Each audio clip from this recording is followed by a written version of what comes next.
Welcome to another edition of Wings Weekly. Jay Kleinknecht here, and of course, head coach Scott Langer. Coach, we'll get to the weekend here in just a moment. I do want to take a moment, though, to congratulate the Aberdeen Lady Cougar varsity on another state championship with their 4-3 win over Sioux Falls yesterday. Congratulations, ladies, and way to go. A 4-1 loss Friday in a game that you outshot, outchanced, outhit. Got out front early. Everything seemed to be going the right direction, but came up short on the scoreboard.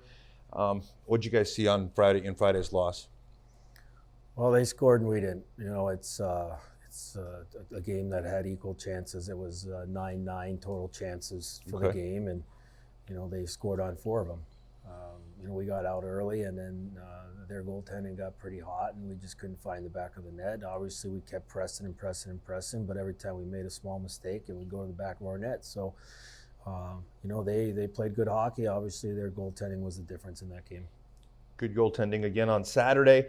A 2-0 loss there. A closer game that was pretty physical. Again, goaltending was big, and Jake Seibel did really well between the pipes as well, only allowing 1 goal.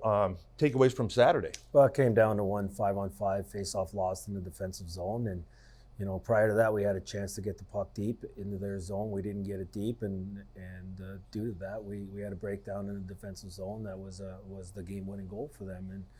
And you know, again, it's a game where we don't score, and you know we've had some of that. Obviously, we thought we were kind of behind that after playing Minot and doing pretty well offensively, but you know they're a tough team to play against, Bismarck, and you have to find ways to score. You got to go to the hard areas, and you got to be ready to score, and you know scoring's a mentality, and you know it takes a lot of will and it takes a lot of strength to score goals, and we just got to find our way back to that point. Well, you know, you mentioned it, some defensive breakdowns and turnovers and so on. That can be camouflaged or kind of covered up when you are scoring goals, but it becomes that much more important when you're having some difficulty on the offensive side.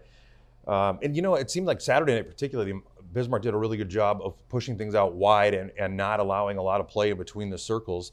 How do you combat that? And when you're facing a hot goaltender, what can you do? Just keep pouring them at him? You got to get his eyes. You got to stay persistent, you know, and when it's the opportune time, you got a puck on your stick, you got to put it away. I mean, it's why you know, you look at the National Hockey League and they promote their goal scorers so much because it is tough to score goals. It's not an easy thing to do in hockey. So, you know, you know, what can you do? You got to work harder. You know, Friday night we had some major chances. Major chances. That kid stood on his head. That kid won the game. It is. You know, at the end of the day, you're not going to win any hockey games, especially in the Central Division, when you're only scoring 1 goal. You know, and we only scored 2 goals in 6 periods, or 1 goal in 6 periods. So you come out of there with exactly what you asked for. Yeah. 66 shots on goal over the weekend, and again, as you mentioned, 1 goal scored by Jordan Randall there. A tough weekend for sure, but certainly not the end of the world. What's the message? Does the weekend look any different than what it normally would as you prepare for a homestand against Bismarck?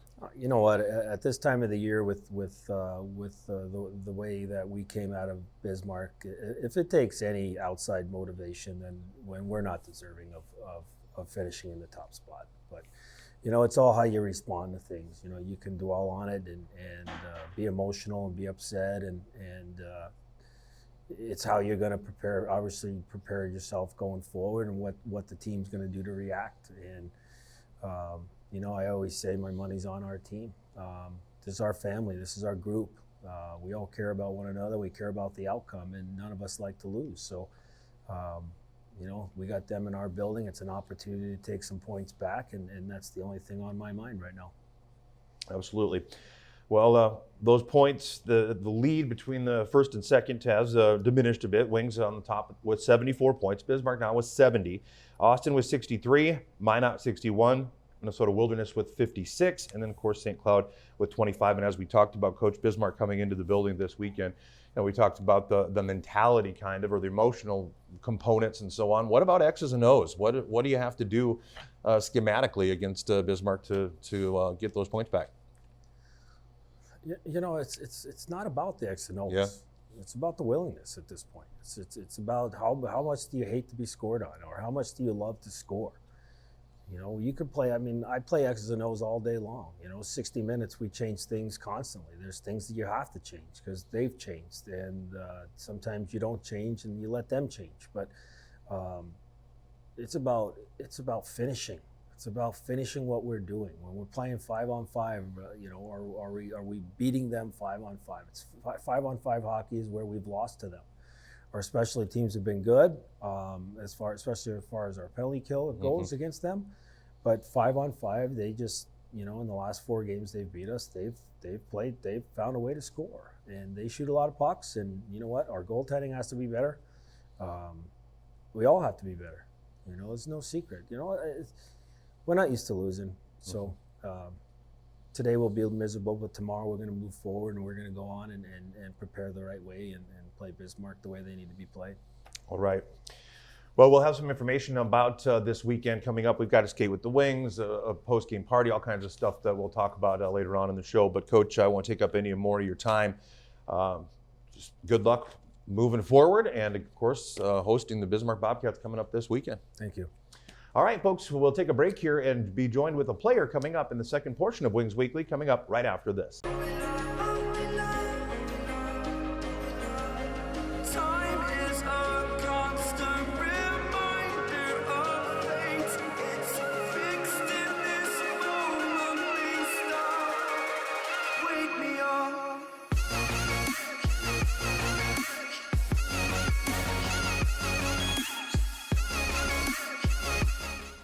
Welcome back as we continue on with Wings Weekly, and as promised, a player joining me. This time it's Christian Abrams from Dallas, Texas. Christian, thanks for coming on the show. No problem.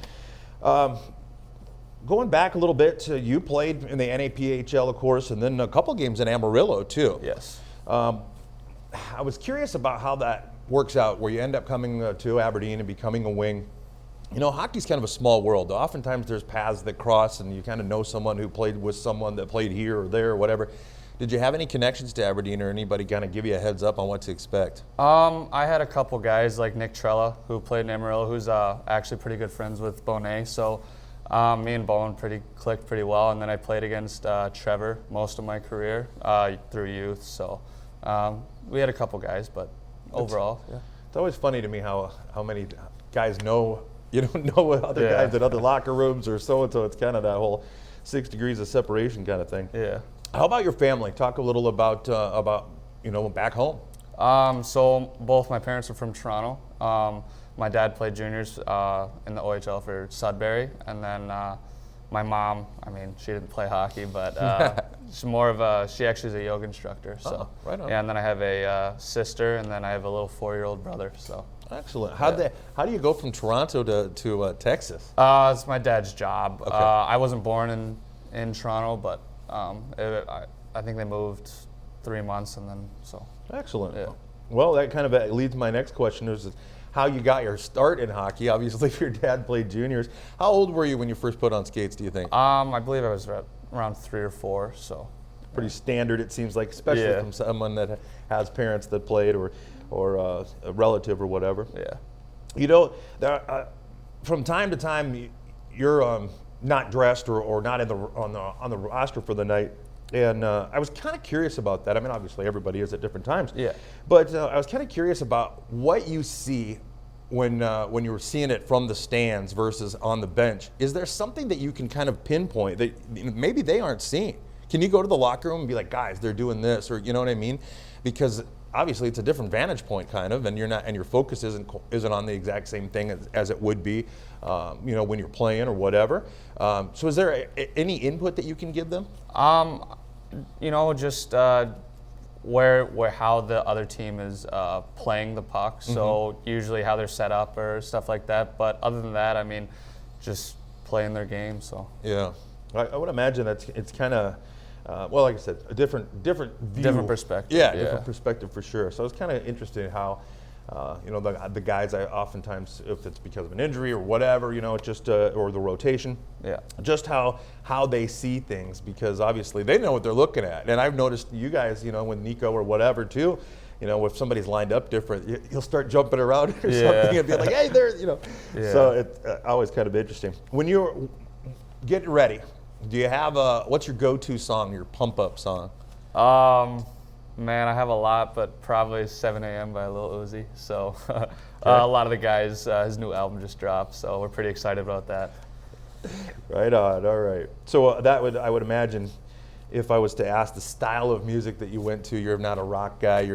That's kind of it. Or do you have maybe a mix? I kind of jump around a Yeah. little bit, a little country. I am from Dallas, so I kind of have a little bit of that. But yeah, no more. I kind of stick to hip hop and rap a little bit more then, but I throw country and a couple other stuff in there. So. Right on.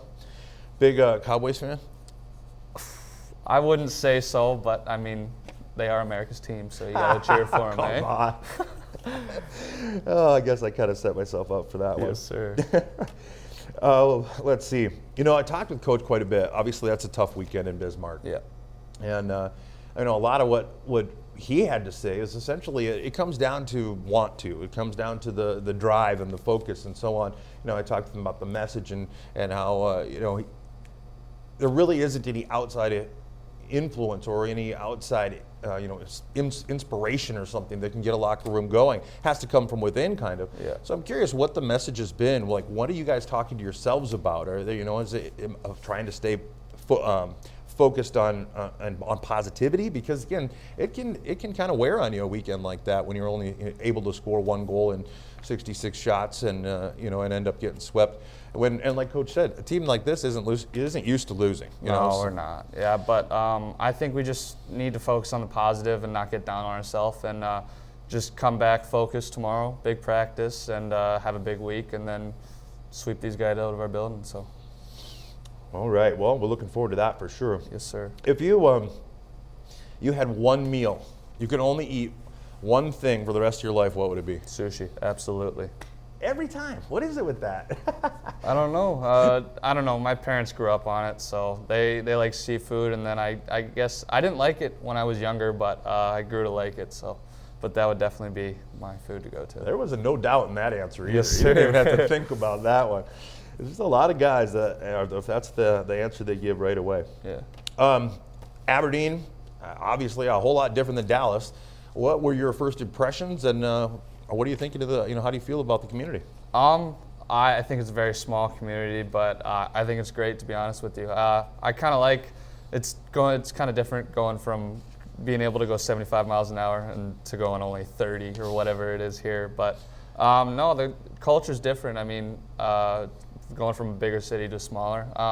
My dad grew up in a smaller city in Toronto, so I kind of got used to that when I would go up there and visit his parents. So. Okay. Yeah, no freeways around here. Yeah, no. It's kind of interesting to me, like when the Wings players are delivering or taking the cup out to different sponsors, or you guys are active in the community too. Is that something that is a bit of a surprise to you, maybe, or maybe that's kind of something that's known throughout juniors, or maybe other teams aren't as active, but I know the Wings certainly are. They like to be involved in community. No, yeah, the Wings are definitely involved in community. Like the start of the year, I was kind of surprised. Oh, we're going to play floor hockey with a bunch of kids and stuff.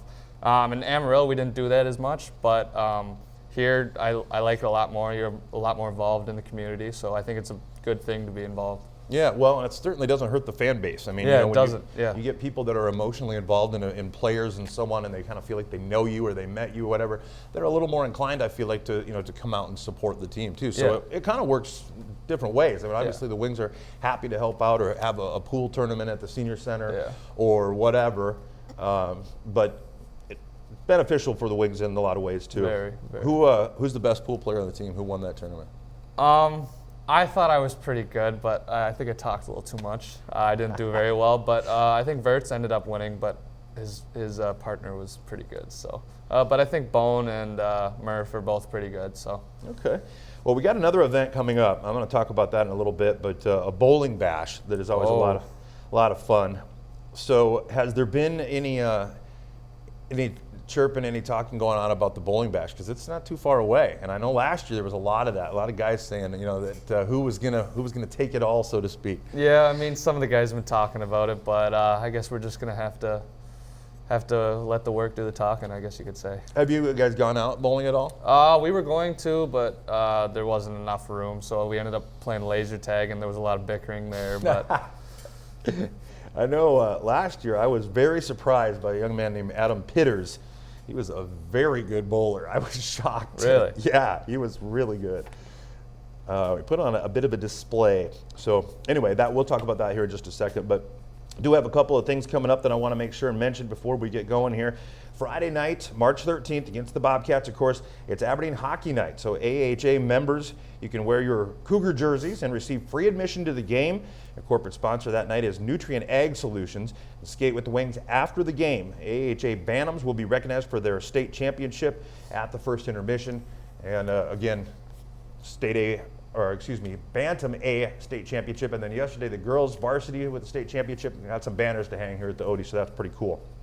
Saturday, March 14th versus the Bobcats again. The Hub City Harley-Davidson sponsor is, they are the corporate sponsor, and a post-game party at Buffalo Wings and Rings following the game. Sunday, March 15th, that's this coming Sunday, Wings and Aspire teaming up for the Bowling Bash.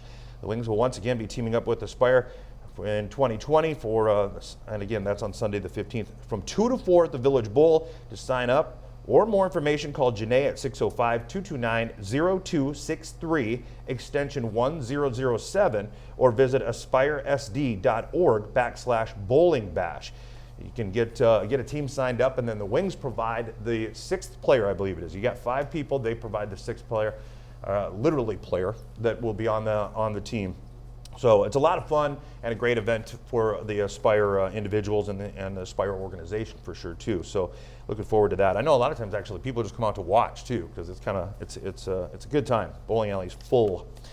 The 4th annual Aberdeen Wings Awards Banquet is coming up on Sunday, March 29th at the Yilda Shrine Center. Get your tickets today at aberdeenwings.com. And for all the latest news and information on the Wings, visit aberdeenwings.com or follow us on Facebook, Twitter, and on Instagram. Doors open for all Wings home games at 5:30, and the puck always drops at 7:15. $10 general admission tickets are on sale now at any of the 4 Sea Express locations in Aberdeen with additional purchase. Or upgrade to reserved seating by calling Aaron at 605-380-5852. Well, that will pretty much wrap things up. Christian, I appreciate you coming on the show and taking a little time to let people kind of get to know you a little bit. yeah, no problem. All right, Christian Abrams, again, thanks. And thank all of you for listening and watching. That'll do it for this week's Wings Weekly.